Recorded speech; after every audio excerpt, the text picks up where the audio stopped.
Welcome to Life on Life's Terms, episode 16, I think. Just a quick note about the last podcast, which was yesterday posted about Southside Legion. We're actually going to set up a full tier on the Patreon account where you can donate to Southside Legion, and we'll also give a link to their Facebook and webpage, so you can actually see that the full amount of 30 days has been donated to them. Just going to plug that you can see us or catch our content on YouTube, iTunes, Google Play, Stitches. Stitches has all of the content now. I didn't realize that it wasn't uploading everything. And then you can also get us on Spotify. That's Life on Life's Terms. And so today we have Jay in the studio. Welcome, Jay. How's your day today? Great. Fantastic. So a little bit about Jay. What would you like to disclose? As little as possible. I'll stay in incognito. A little bit incognito, yes. So I would say you're in the business game, right? Wide variety of different kinds of businesses. Entrepreneurial, so to say. Yeah, everything from agriculture, oil and gas. Okay. Tech. Okay. So let me ask you, being a Canadian business guy, how do you feel about these tariffs coming through? Well, we're a trading country, so any tariffs applied to us is going to have a disproportionate effect on us because a lot of our GDP is dependent on exports. Having said that, it was to be expected that the new government in America would test us. I think it's more to do with the atmosphere around Mexico than it is actually to do with Canada. I think we're kind of getting caught in the crossfire to some extent with this. But all of the low wage markets, Trump is moving in to increase tariffs, and I guess you could say it's a tit for tat game right now. He's moving in on the places with high tariffs. And so when he looks at NAFTA, he sees some of the tariffs that apply to Mexican goods. Not so much Canadian, I think. He's looking at the farm produce here, but it's not a very big part of their market. So I think he's more worried about some of the manufacturing jobs lost to Mexico. And that is why he's opening up NAFTA, and we just happen to be caught in that. So, of course, he's being equal opportunity to everybody, and he slapped them on everybody. But I don't think that the negotiations with Canada will be that difficult, because I don't think it's that central to what Trump is trying to do as far as bringing manufacturing jobs back.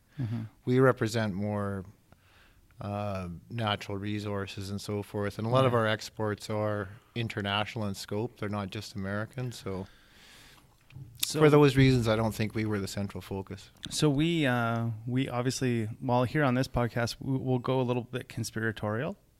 So this is what I heard. One of the reasons why Trump went and did what he did was because Kinder Morgan, I'm saying that right? Or was it Morgan Kinder? No, Kinder Morgan, yeah. They basically got their tallies whacked or their hands slapped when the Canadian government decided to nationalize a pipeline. And because America gets a really good rate on oil, they're not going to bring that into the political spectrum. And apparently the $3 million that Justin Trudeau, Canada's Prime Minister, gave Kinder Morgan was really a gag order so that Kinder Morgan couldn't speak publicly. They still, to this point, have not spoken publicly about that deal. And so one of the issues was that I had heard was that Trump was informed that basically Kinder Morgan got screwed. The oil and gas industry in America is one of his biggest contributors financially because he did deregulate a lot of that in America. And so basically Trump turned around and created this tariff thing basically because the catalyst came from the oil company and the way how Justin Trudeau pushed out a fairly large fundraiser for Trump out of Canada. Because let's face it, the amount of money that Kinder Morgan was going to spend are beans in a bucket next to what they would have made within their first year pumping that oil through. And so, like I said, one of the things that I heard was that because Justin Trudeau went and reacted in this way, Trump went and basically did his look at my left hand while my right hand is punching you kind of deal. Because really, when you look at a lot of his statements are basically the whole industry as a whole, right? Like he's saying trading across the board is what he wants to have renegotiated. Yeah, and that's why I don't really know how much. I'll take the theory and break it apart piece by piece. It wouldn't make sense that the oil industry would react that way, given that their prices would decrease probably with more exports to the States on a local level, on a national level. Mm-hmm. So I don't know how much, assuming they got fair recompense for the pipeline, how angry they would be about it. I mean, I would say strategically, America does not want any of the oil going offshore, going to China. So that would be, so from a conspiracy point of view, what I would say is, on a global level, America did not want any of the oil from Canada going offshore, especially going to their enemy, if you will, China. So on a conspiracy side of things, I've heard that they actually were part of the lobby group against the Enbridge pipeline, and that they paid for many of the environmental groups to go in and block it, and they were actually giving money to the First Nations to lobby against it. Now, that was some charges that came, if you remember, Stephen Harper talked about it, how there was big money coming into the lobby against the Enbridge pipeline, and apparently that was coming from, if you will, covert CIA sources or whatever. Okay. Then they had Berkshire Hathaway step in and buy the pipeline, and if you notice, the lobbying went down on the Kinder Morgan. The amount of money the First Nations fight was a little bit smaller because they weren't getting the funding. So that would kind of say that maybe that theory was right that Stephen Harper had, that the Americans were trying to block oil from getting to Asia. Now, would they really care if, as long as Kinder Morgan got a good deal and we're out of the game now? I think more of their strategic interest is to make sure the oil is where it's refined, if it's refined in California. So there is a strategic interest to see it go to Vancouver rather than Prince Rupert, because maybe more of it will go to the refineries in California. But I would have trouble thinking that conspiracy would have led to Trump doing the tariffs. I think it has a lot more to do with international trade relations and the fact that America has a deficit almost with every country. Historically, the Americans have allowed things in the trade negotiations to keep a united international front. So if you will, America's paid for free trade everywhere. So if they were negotiating an agreement in Europe, the Europeans wanted to protect their industries like agriculture and their auto industry and so forth. And those things would be excluded, just like in NAFTA we excluded the things that we didn't want in there, like our farm subsidies and things. And even some of the stuff we did with softwood lumber is not the way the Americans would treat that industry. But America historically allowed that to go because America thought of themselves as free traders, and they were trying to get the rest of the world to become free traders, and they were willing to take a negative deal to keep the international community together. They were kind of like the watchdog of the UN, if you will, of the International Monetary Fund. And so in that role, I think the American politicians felt it was their duty to come to these agreements. And what Trump has said is, we're not taking any more of these negative ledger agreements that are already stacked against the American economy. So he wants to rip them all up and go in there, and from what I've heard, he said no tariffs to anybody, and of course nobody will take that deal. Now, of course, all of this is American-centric. So hold on here. So you mean no tariffs to nobody. So that means he wouldn't give us tariffs. We wouldn't have tariffs to him. It's basically just a free-for-all between Mexico, America, and Canada. Is that what you're getting at? He offered it at the G7, the last G7. He apparently put on the table to all the G7 nations because he'd actually put tariffs on everybody, or was threatening to. Yeah. So at the meeting, if you believe what he said, coming out of the meeting, he told everybody, okay, remove all your tariffs and let's start fresh, no tariffs anywhere. And of course, like I said, that's kind of American-centric because they do have subsidies. So there's two sides to the free trade game. Okay. Part of it's tariffs, Yeah. so that's the penalty side, and Americans hold themselves to a higher standard in that regard, but they cheat a lot on the subsidy side through the military and so forth. And because their economy is so much larger than any other economy in the world, cheating on the subsidy side is to their advantage because nobody else can afford to subsidize to the level they can. So it's basically they're offsetting by subsidizing through their taxpayers. Is that how? Yeah, they... basically they're paying for exports, if Okay. you will, by subsidizing through R&D that the taxpayers pay for. A very small part of the GDP in America, but for anybody to try and match that would almost be too large of a penalty to pay. So that's kind of like here in Canada, one of the reasons why our military is so small, and really we are kind of dependent upon America to help keep our shores safe, so to say, right? I mean, our Canadian taxpayers cannot afford the military size really to secure our country. You know what I mean in that context. So we kind of rely on America, and we're in that capacity, and we're kind of like piggybacking on them.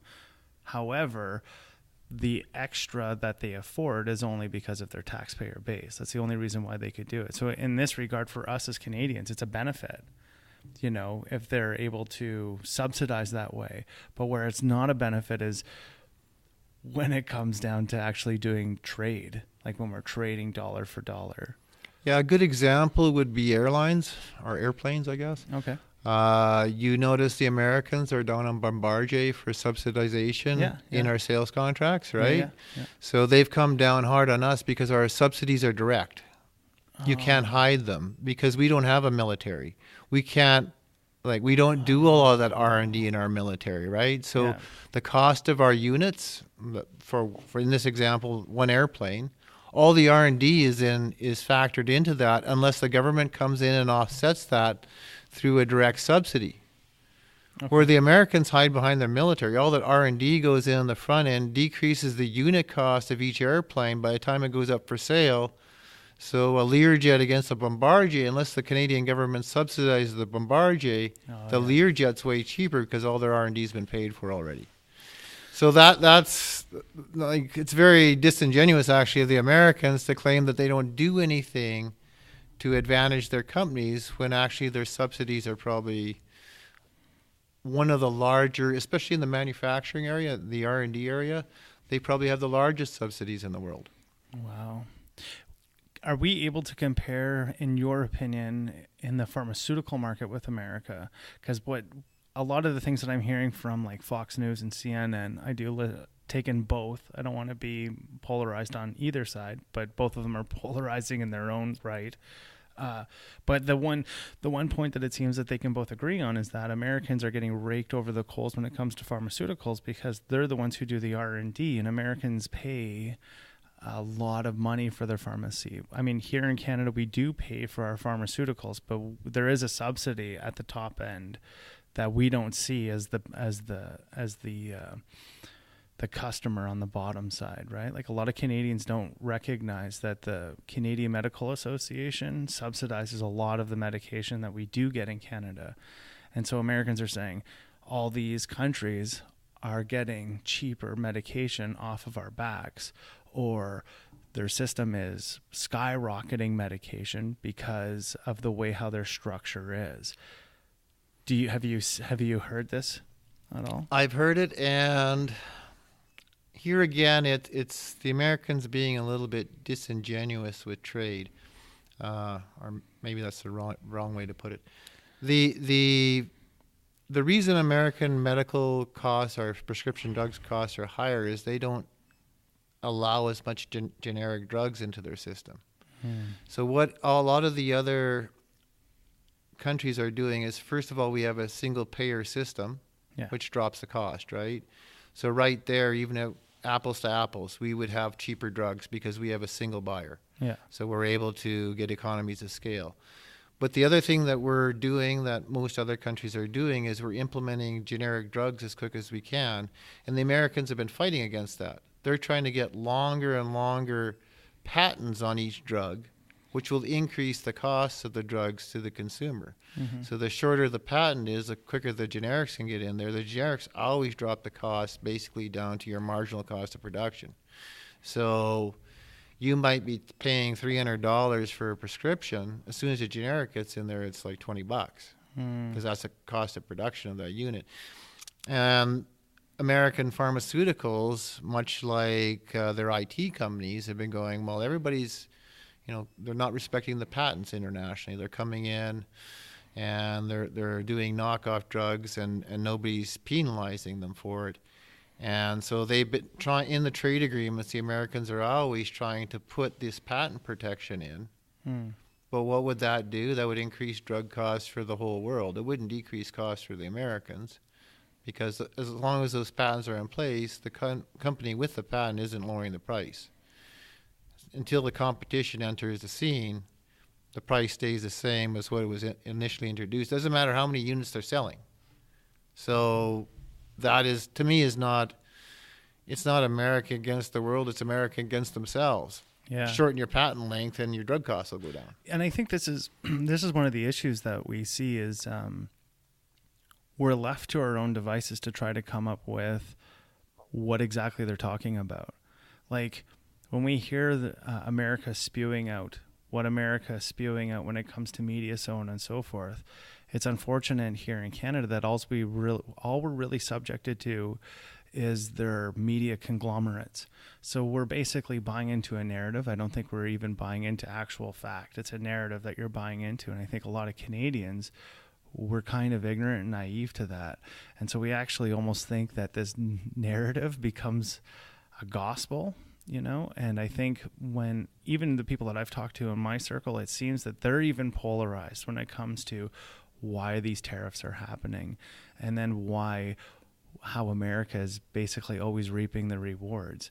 Being a French Canadian living in Quebec, I mean, we've been opposed to America for a really long time. I mean, they're one of the biggest reasons why Inglis was shut down. I mean, if it wasn't for America, we would still be making fridges and stoves here in Canada.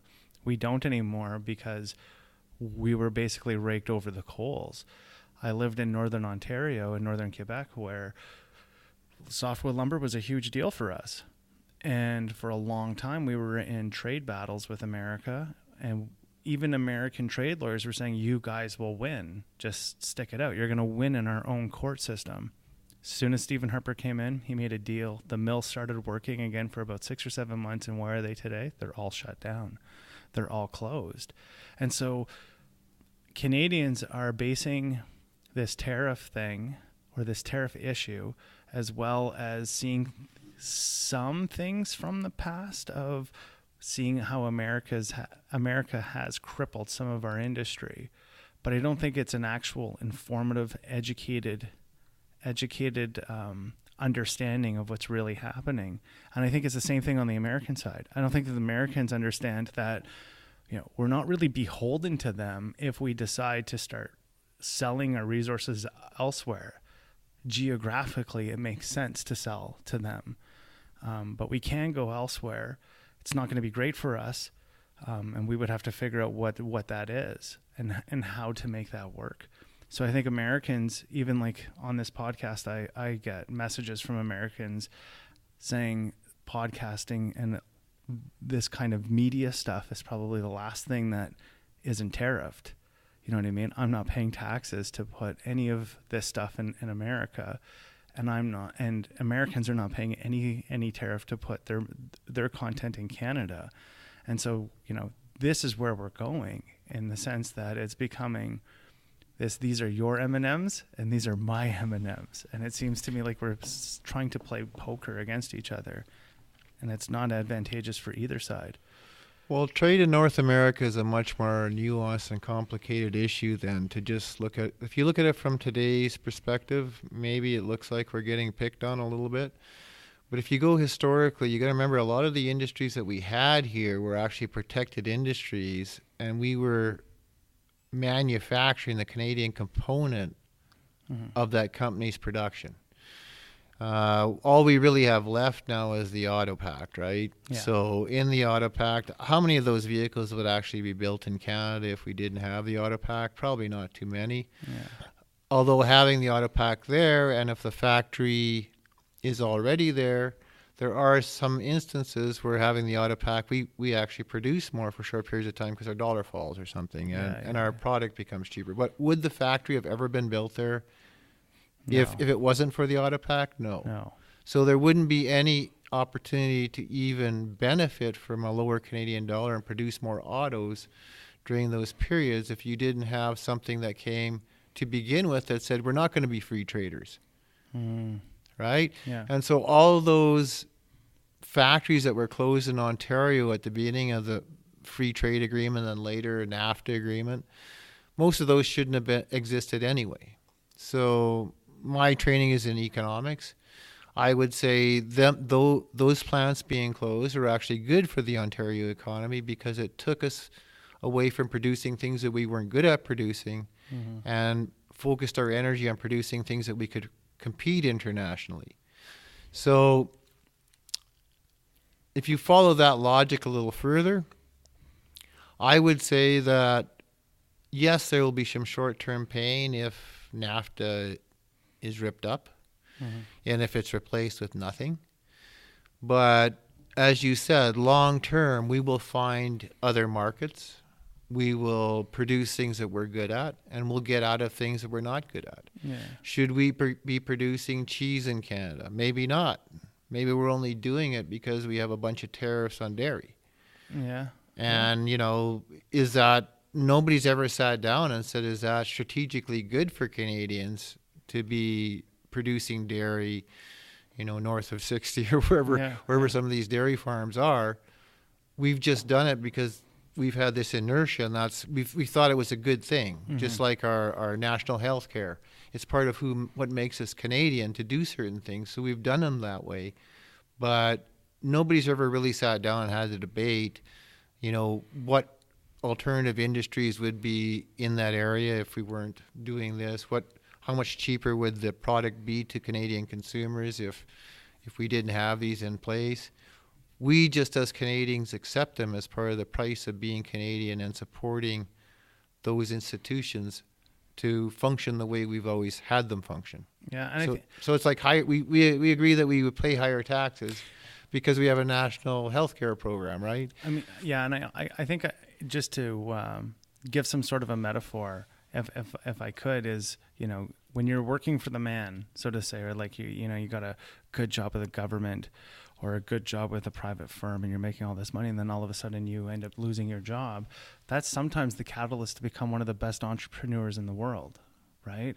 Because you need that sometimes. And we talk about this quite often in the podcast. Like this is one of the first times where the topic isn't so much motivation or self-esteem. This is more, but it falls within that catalyst. You need to have your back against the grindstone in order to really start swinging.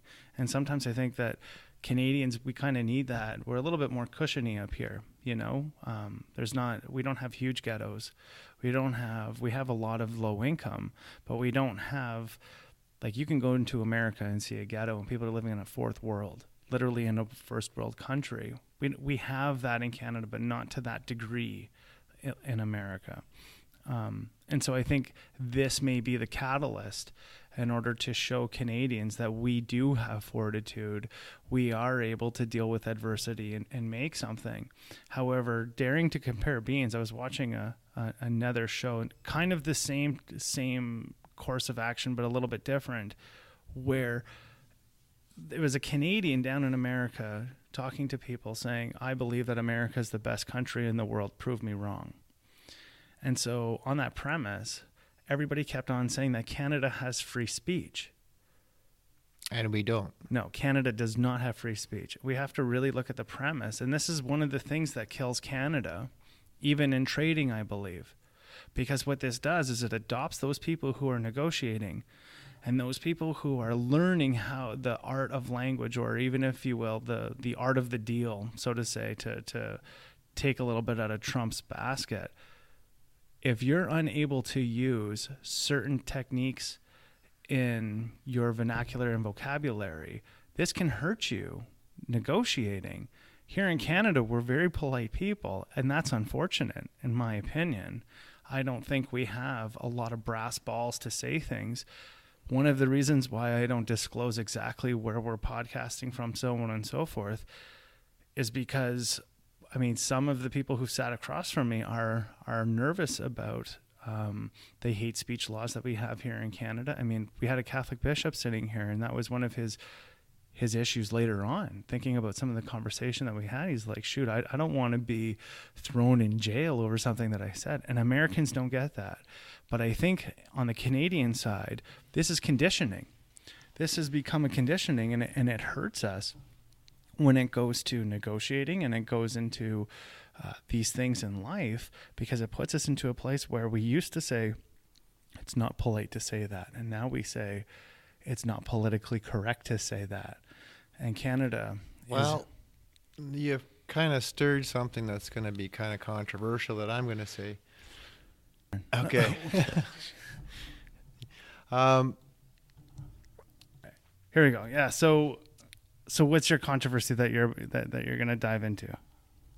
Well, I'm going to talk about the Canadian nation and who we are, and my take on how that relates to some of the issues that we're currently dealing with. So if you go back in history, the people that became Canadian citizens that formed Canada were basically the people that didn't want the independence from England. So they all showed up here north of the border. They were people that liked things the way they were. Yeah. They were all, I guess, what you would call conservative or anyway, they didn't want to disrupt, they didn't want to rock the boat. So they all came up here. The people that wanted freedom, that wanted their own identity, that wanted to make their way in the world, they stayed in the States, in America. And even defending our borders, it wasn't Canadians that, like the Royal British citizens, that fought to defend our borders. It was the native people that lived on this side of the border that actually defended our borders. Mm-hmm. The loyalists, if you will, didn't even believe in Canada enough to actually lay down their lives on behalf of Canada. So you've always had this attitude, and we've seen it again when the Constitution was repatriated.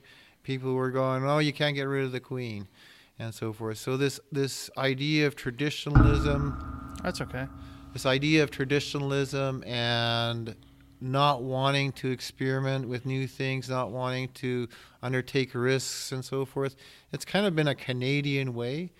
So as a result, our economy's never been, I would say, very entrepreneurial, because those people tended to function better as managers, managing somebody else's affairs. So most of our big corporations in Canada tended to be owned in America or England or Europe somewhere. And we tended to be a branch plant. That was our existence. That was our economy. Yeah, yeah. So that lack of entrepreneurial power, risk-taking, so forth and so on, that is within Canada led to a system of capitalism that didn't want to take risks either. So we have supply management, and we have all these other things that take the risk away from entrepreneurs here in Canada. We don't believe so much like the Americans do, where, strip away everything, we like regulation in our business. We want to control our businesses. They've got to be, we like to start businesses that never go under. Yeah. If you will, because their success is kind of guaranteed from day one. That is not the American plan. The American plan is, let 100 guys go at it, may the best man win. In Canada, one guy goes at it, and there's enough regulations so nobody else competes with him. And I think even in that same kind of a broad stroke, what we're seeing here in Canada is either you're part of the club that's playing, or you're not. And if you're not a part of that club that's playing, the admission fee can be quite costly in order to try to play with that club. And that's what it's become now. I mean, you and I have talked about many businesses to start things. But the issue is even being a startup in Canada, it's not like America where you can get loans, this, that, or the other thing. You need to establish in Canada the likelihood that you're going to make money, as opposed to the bank saying, well, fuck yeah, we'll give you $500,000, but it's on your personal credit. You know what I mean? Whereas here in Canada, we don't see that. I mean, if Life on Life's Terms decided to get a business loan, I have to be able to show that this is going to make money, or it has been producing some sort of money. It doesn't work. Whereas in America, I mean, they would most likely give me a loan, a small business loan, without much fruit being bared. It's more about the plan and the projection in the future, and they'll take the risk. Here in Canada, they won't do that. Would you agree to that? I would agree with that. And I think it starts even farther down the tree. In America, it is much easier to get money off your family and friends to go into business than it is here in Canada. They're less likely to risk their money on you, so there is less startup. We have less competition in banking, so there isn't as many people to go to find a solution. And quite frankly, they don't care because they know that there's only like 6 of them. And so sooner or later, if you're successful, you're back. Yeah. So they didn't lose any customers. So what our entrepreneurship has become is it's funded by the government. So we will regulate and tax to the point where there's no startups. I mean, there's no entrepreneurialism. Yeah. And then out of those tax dollars that we took, which are stopping businesses from starting because the taxes are too high, and so why even bother starting a business here in Canada when most of the risk you take is taken back by taxes? So there's not as much incentive here either to start a business, right? We don't benefit as much from the upside. So what we do here in Canada is we tax everybody, regulate everybody, so nobody wants to start businesses. Then we take some of the money we get from taxation and we give it to them to start businesses. Yeah. But our success rate is lower than the Americans who just say, well, lower taxes and lower regulation, everybody will start a business and may the best man win. Yeah. Where here, we're trying to pick the winners all the time, right? Yeah. So if we're giving out $1 million in grant money from the government to start 5 businesses, we expect 3 of those to be successful.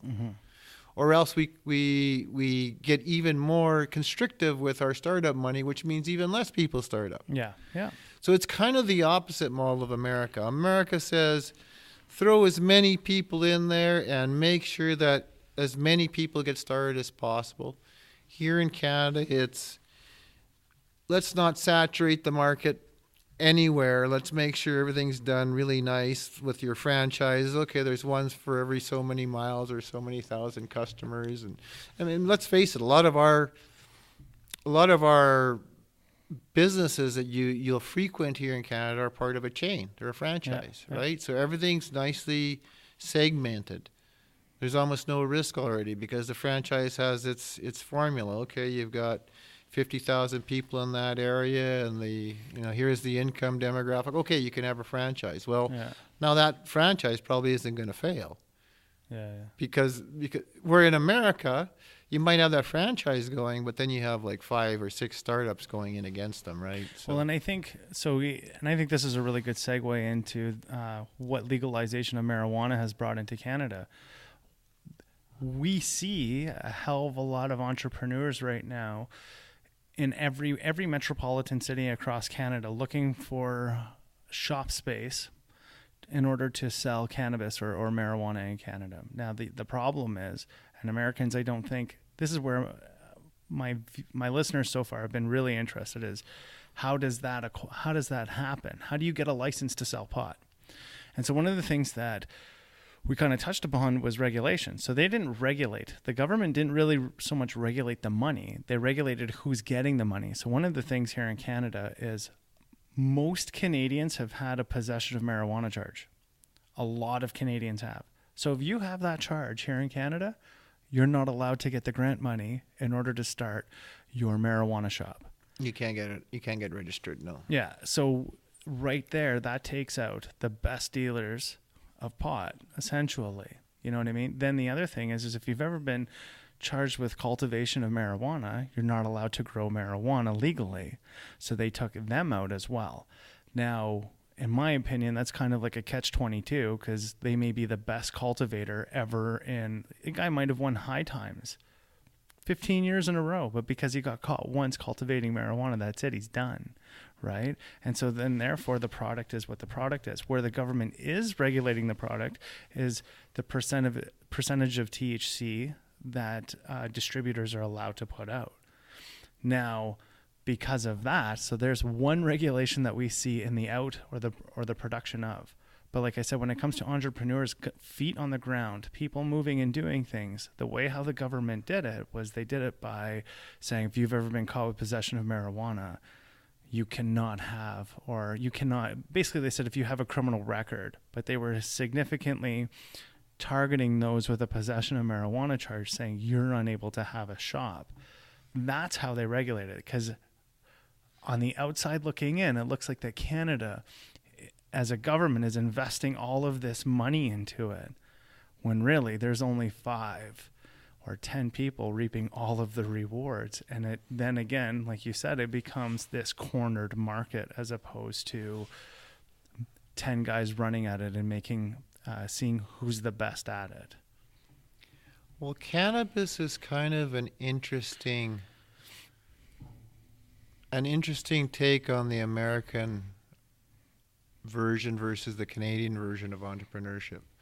So we kind of had both to start with here in Canada. We had some elected people that it seemed were trying to favor the mom and pop startup, and they did this by the way the regulations here work.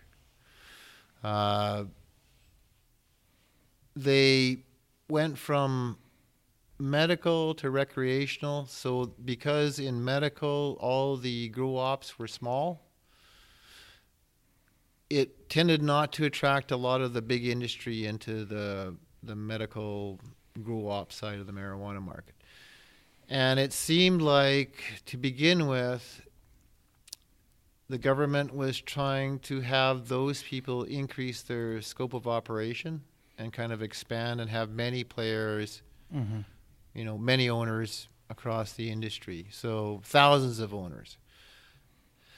Now, because of the way the licensing is coming out, that goal is not going to be realized in reality, because what they're doing with the licensing is you hand in a plan with all of your procedures and so forth, and you're given a license to build, but you're not given a license to grow. Mm-hmm. So you build this facility, then they come in and inspect it, then they say, okay, you can grow. And this is on the manufacturing side. This is on the manufacturing side. They say, okay, now you can grow, but you're not given a license to sell. You grow your first crop, and they come in and test it, and for health reasons, because it's run by Health Canada, they test it for all kinds of molds and so forth, make sure you're doing a safe product, and then you're given a license to sell. Well, what that does is it takes all the entrepreneurs out of the game, because no bank will finance them to expand their operations, because they're not guaranteed that they're able to sell until they finish the process. So no bank will underwrite that paper to allow them to expand their operations. So what does that do? Even though they were trying to expand all these small operators that were running 5 and 10,000, 20,000 square foot greenhouses across Canada, what they're going to end up happening is the only people that can afford to go through this process and build what you would call economic unit, because there's certain sizes that are, if you go smaller, they're not economic. So to build to that size that's economic, to mass produce cannabis, kind of requires that you have industry behind you, because you're going to have to be able to finance that without bank financing for probably 8 months to a year. And the only people that can do that is people with big pockets behind them. So even though the elected leaders, it seemed like they started out, were trying to encourage the growth of many and a diverse marijuana industry, I think when we finally see it rolled out in about 3 years, you're going to find about 10 big players that dominate the market across Canada. Yeah, almost like our beer. Yeah. You know what I mean? Like it'll be kind of the same idea that way. And for much the same reason. Again, I get back to the difference between America and Canada. We're highly regulated here on everything. Yeah. So it's the regulation that increases the cost of entry. Yeah. Right? Because the greenhouses have to be built in a certain way. Basically you have to be able to spray them off and so forth. Yeah. So you've got to be able to put in all this high-priced equipment that's specialized. You can't go grow tomatoes. You're putting in, well, you can grow tomatoes, but why would you with all this extra equipment? So you're putting in all this extra equipment for a specialized industry that you don't know you're going to be able to sell in. Yeah, exactly. So you talk about the epitome of risk, that's it. Yeah, and that's, as you were saying that, I remember the first time I ever got charges for trafficking or possession for the purpose, right? I had realized at that moment that they charged me for every action I made. Okay, so like when you get charged, it's like you get a charge for possession of trafficking paraphernalia. Then you get a charge for possession for the purpose, which means you have enough quantity to purposely sell that chemical or whatever it is that you're selling. Then they charge you also again with more paraphernalia, trafficking things like little baggies and it just goes on and on and on. Then let's say your phone. Well, your phone is also indicated within the possession of the purpose charges. So what ends up happening is every action that you've made becomes a charge. They've taken that and they've turned it around to say, okay, well, we're going to give you basically a bribe that needs to be paid in order to sell.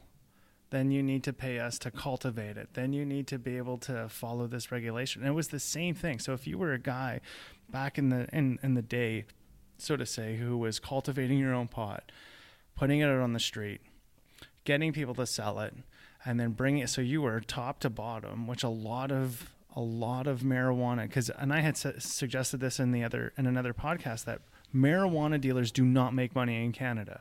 The illegal drug trade in Canada, when it comes to marijuana, it's literally ran by like 10 to 20 guys in total, and it's actually a family operation, and they don't touch the bottom sellers anymore. And this is the reason for it, is because the exposure to risk when it comes to your charges means you're going to get possession for the purpose. You can also get an organized crime charge on you. You're also going to get a cultivation. You're also going to get public endangerment. You may even get family endangerment or child endangerment, depending if they're around the marijuana. So what I'm getting at is that structure is the same structure that they did when it comes to selling it legally. Every move that you make, they're charging you with a fee all the way through. It's not like you can just go to the government and buy a package saying, okay, yeah, this is what you pay for a fee. Like if you were to take all of those fees and say, yeah, okay, I'm just going to throw this number out there. It's $100,000, but all of these permits are required, almost like a permit package, a super PAC for permits. We don't do that. And that is where, like you said, why the hell would a bank buy in when each stage of the game is completely unaware? It only allows the big players to be able to play. Again, we're back to that club. So let's go back to theoretically why the government do the things the way they did it. The reason they got rid of anybody that had a record with possession or trafficking, they didn't want organized crime in. Yeah. Right? Yeah. So that's the reason they did it. They said, okay, if we get rid of everybody with a record, we don't have organized crime. And they knew organized crime had enough money to build everything. Yeah. So they wanted to make sure that they cut off the line.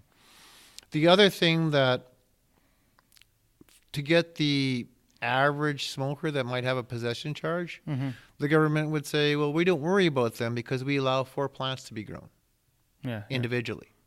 So that takes care of all your potheads that have a charge. So, and I think what they're getting at is they are after the people that trafficked. They don't want them in the industry. Okay. They're not so much after the people that got charged with possession and misdemeanors. And in fact, you might see someday that all those records get expunged, right? And they say, well, those records are no more. What they're more after is the people that were in the sales game because they know they're more connected to organized crime, right? Mm.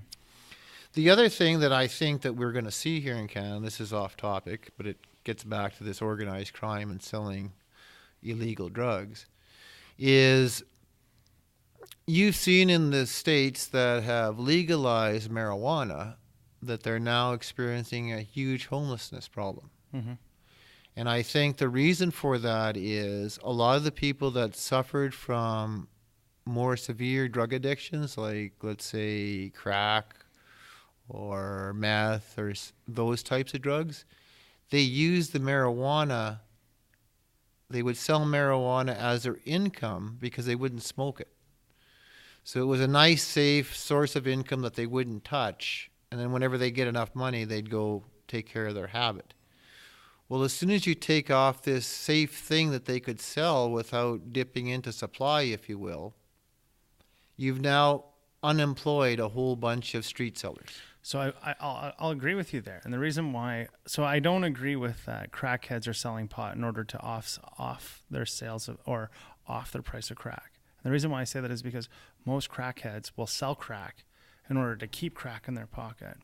But where I do agree with you is all of these dealers who've been selling marijuana in the black market, and there's many of them, right? This is why cops don't go after, here in Canada, the police officers don't go after marijuana dealers, is because it's literally retarded to do so. You have 100 guys selling a quarter pound of weed. Like I said, truly the market in the black market of sale of marijuana is truly cornered by 20 entities at the most. Okay. And because it's those 20 entities at the most, you have everybody on the street that's like 500 to 1,000 people selling a quarter pound of weed every week in order to afford their own habit or offset their minimum wage job so that they can afford to live in a city like Vancouver or afford to live in a city like Calgary or Toronto or Montreal. So really they're using the sale of their marijuana in order to offset their living accommodations, their beer need, their party money on the weekend, because living in Canada is expensive and minimum wage at a part-time job ain't going to get it for you. And so I agree. We are going to see a mass exodus of people who virtually became unemployed overnight because they decided to legalize the black market. I also believe on this premise that them as in the government legalizing marijuana in Canada, is going to prove that legalizing an illegal drug or an illegal substance is not going to stop addiction numbers at all. And I feel like they're going to fall back because, let's face it, legalizing marijuana is not going to show a positive number towards those who are addicted to crack cocaine or cocaine. I can tell you in my own drug abuse, when I started doing cocaine, I couldn't smoke pot anymore because it fucked me up too much. I needed to stay to cocaine. And if I was going to smoke a joint, it better be right after I just did a schwack of heroin. Like literally, that's how it was for me. And I'm not saying that because pot is on a scale of being really high. My tolerance was just really down on it because I wasn't utilizing it. I was using other drugs in my system. So in saying that, here they are, they're going to legalize marijuana. And people are going to say, well, they'd like to utilize that as an argument saying, well, if we decriminalize all drugs, then we can take all of this money out of the black market and addiction will fall, using the premise of the numbers from places like Portugal and Paraguay and Peru and Mexico.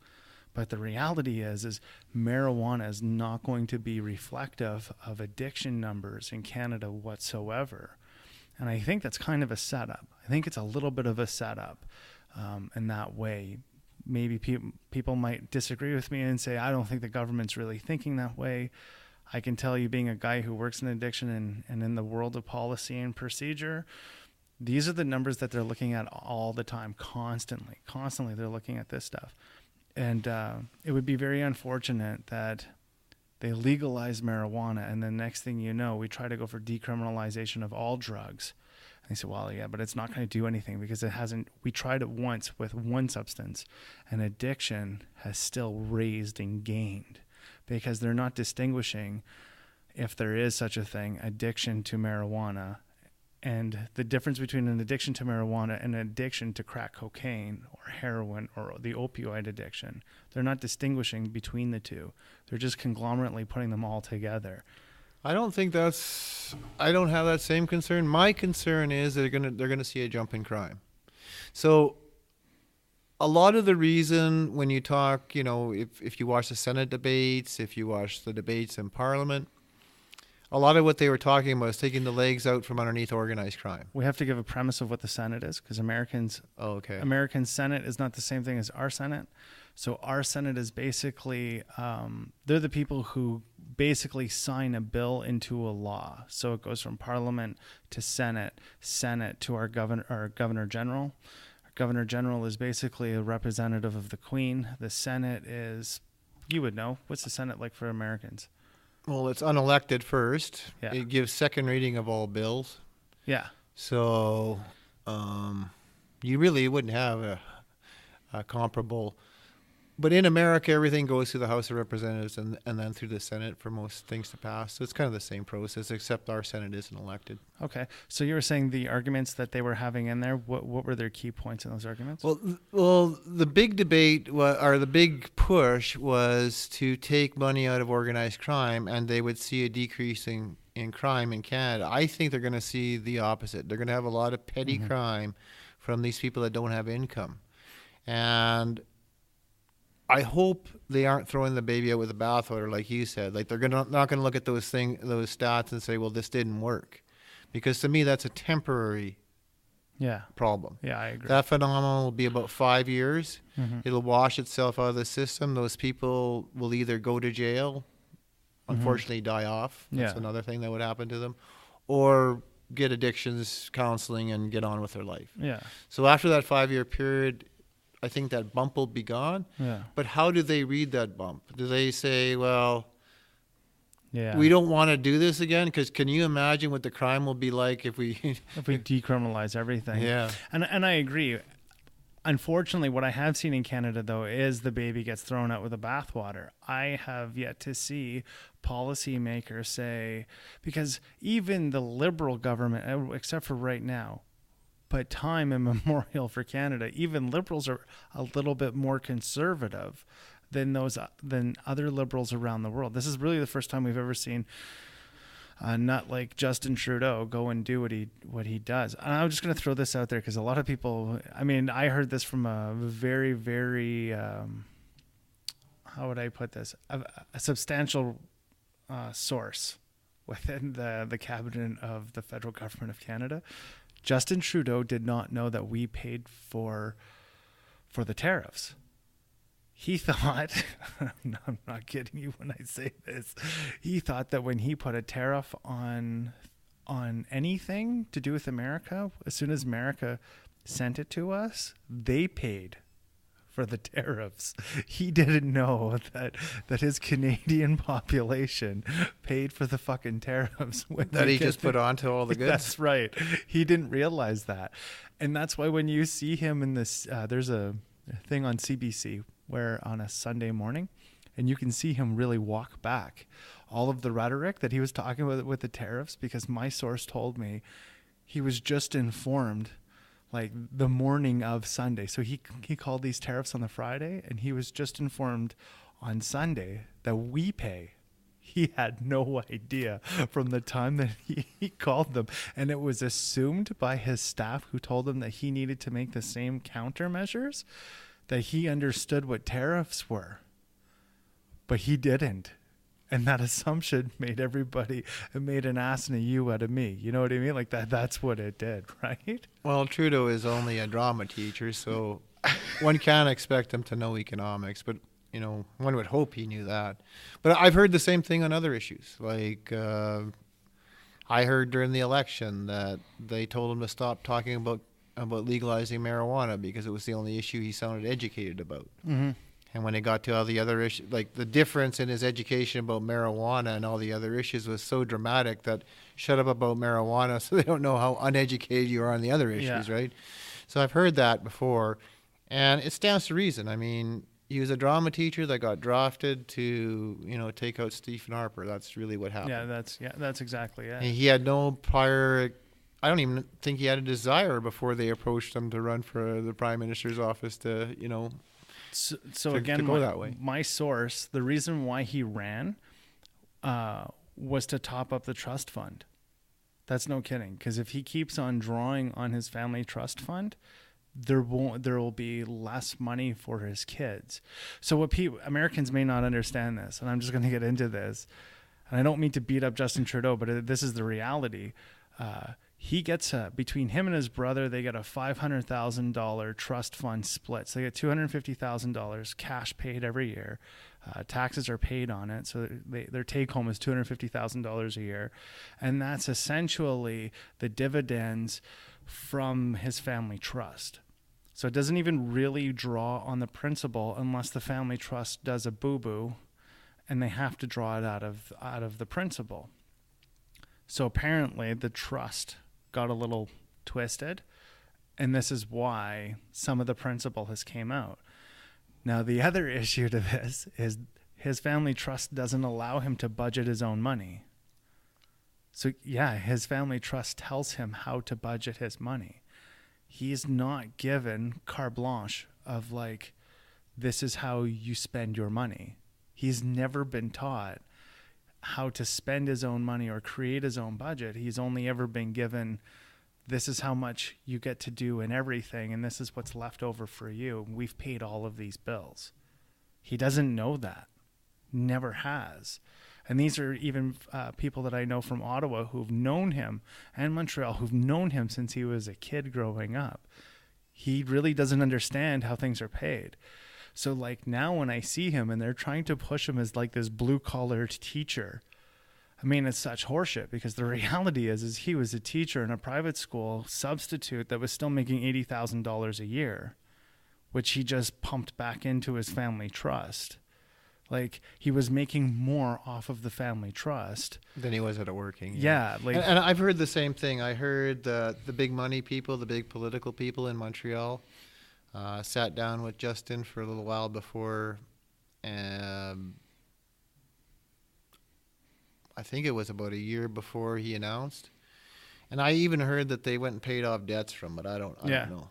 That's some of the stuff I heard, that they went and they made him financially right before he ran, so that there would be nothing that people could come back and say, well, wait a minute, what about this? Yeah, I heard that. Yeah. I mean, we have our own kind of douchebag, and at this moment, in my opinion, I'm not a conservative, I'm not a liberal, I'm a libertarian. That's really what I am. I'm a Canadian version of a libertarian. And I don't think he's right. I don't think Andrew Scheer is going to be any better. All I'm getting at, and the premise of this episode itself, was the business that we see through tariffs, the new business that's coming from the legalization of marijuana, and how that looks, and allows maybe Americans down south to see how maybe this infrastructure for business can help them in their own state trying to move towards legalization. Because let's face it, California did a great job, but it's a little bit of a mess still today. And some other states that went and legalized it, it was a great job, but it became, in my opinion, I think it was a little bit better than us. The only drawback that I see is they didn't look at the social ramifications as it was going through, and they had example before other states went and legalized things. Here in Canada, we have a very robust social system set up, so it may be able to absorb it, but it won't be able to absorb it for very long. But it can still absorb it. I mean, I think our social system. So for those Americans, it's called like Ontario Works or Alberta Works. That's basically our social services programs here in Canada, and it can absorb up to 60% of the population and hold it for 4 months. Most people don't know that, but it can. So if we were to ever go into something like the dirty 30s and the whole entire country was shit for luck for when it comes to employment, the works programs or the social programs in Canada can absorb everything up to 4 months, just over a quarter. And then after that, we might not have healthcare. That's what it looks like. But kid you not, that's an hour. So I think what we'll do is I'm sure I'm going to get a bunch of questions about legalization of marijuana, and they're going to probably want you to come back, Jay. So let's see if we can schedule that for later. Well, the last thing I'll say about it, yeah, if they're coming from states that haven't done anything yet, I don't like the interim step of medical marijuana. Okay. I think it set up a lot of problems that we're going to now deal with because the dispensaries were all cheating. How so? All of the dispensaries were selling extra stuff out the back door. I shouldn't say all of them, but many of them. Yeah, they were, yeah. And there was deals set up to allow them that to happen, obviously. Otherwise, the police would have just been there and closed them down the next day. So I think that interim step, what was it, 3 years here in Canada, 4 years? Yeah. It set up some externalities that are going to now come to bear upon the industry now that it's been totally legalized, because there was relationships built up there that weren't good. Yeah. And anytime you have a lot of money and there is a loophole, that's going to happen. Yeah. And so I think by going medical and then recreational, you just set up the means for the loophole to happen.